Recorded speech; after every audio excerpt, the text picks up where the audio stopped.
Dear Kay, we make rules and straight away test them. Mine's untouchable, an abstract thing. You can run your fingers through dust and light, but couldn't capture it, except in your imagination. It sits encased as paraphernalia or document. Report this abomination.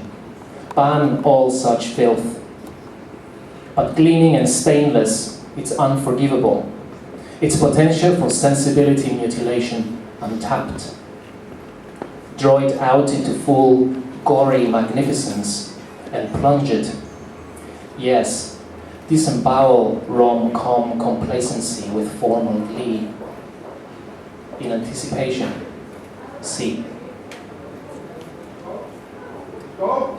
Dear C, the skins are almost ready. They drape dry over yoga balls. He gradually deflates so they won't contract and crumble to nothing. When the skins are strong enough, hooks will pierce them and they will hang next to a wooden machine and a bin. More soon. K. Dear Kay, it's lying in a state unfit for operation. What the instructions clearly state, why follow? Here comes a eulogy from our head of state. More soon, see.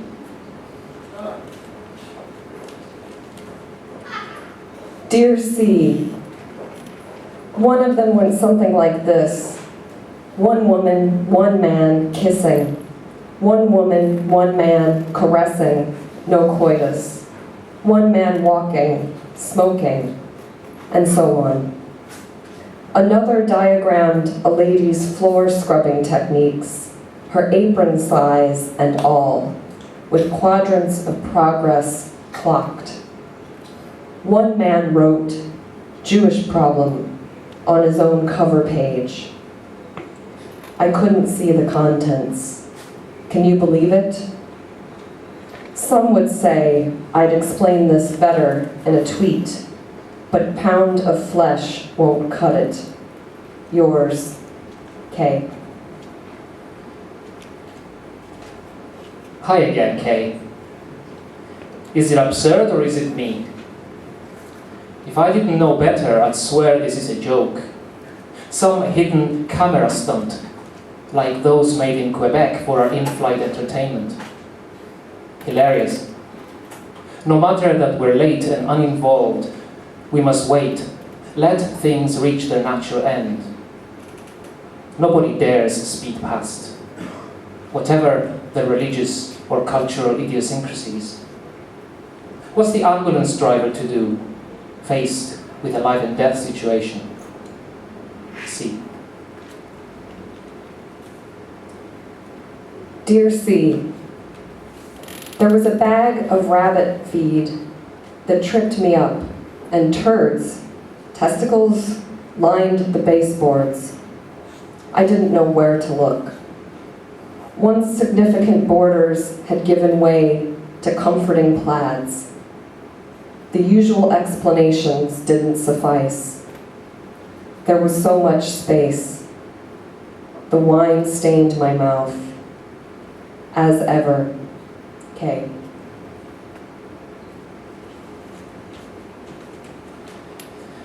K.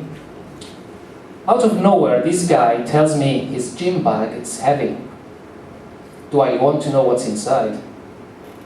Not a severed head, surely. No.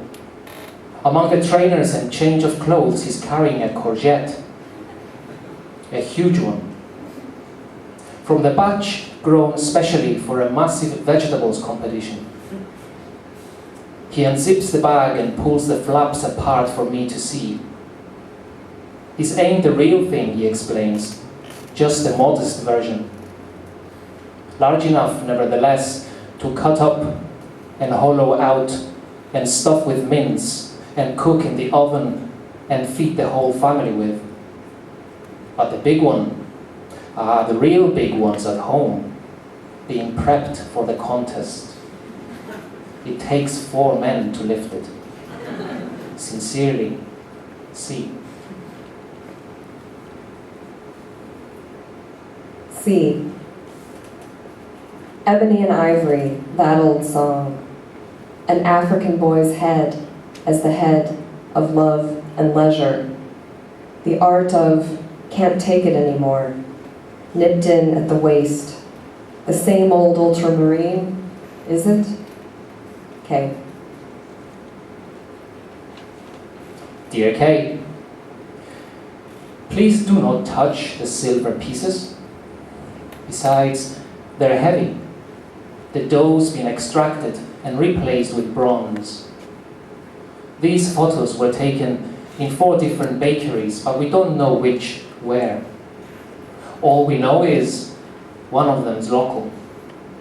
In my hippie days, we made money just with flour and water, like in this film. They look like flesh, don't they? All knotty and erotic. I suppose there's decay in there too. Isn't it, after all, part of the whole regeneration thing? The alchemy of it. Like poetry, I guess. I think the religious element works well in here. The black tables, the pieces of silver, the white altar. I got 2 rejections yesterday.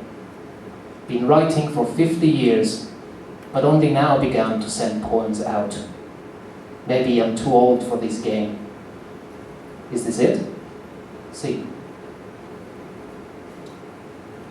Dear C. Nature called. She wants everything back. Finally, K.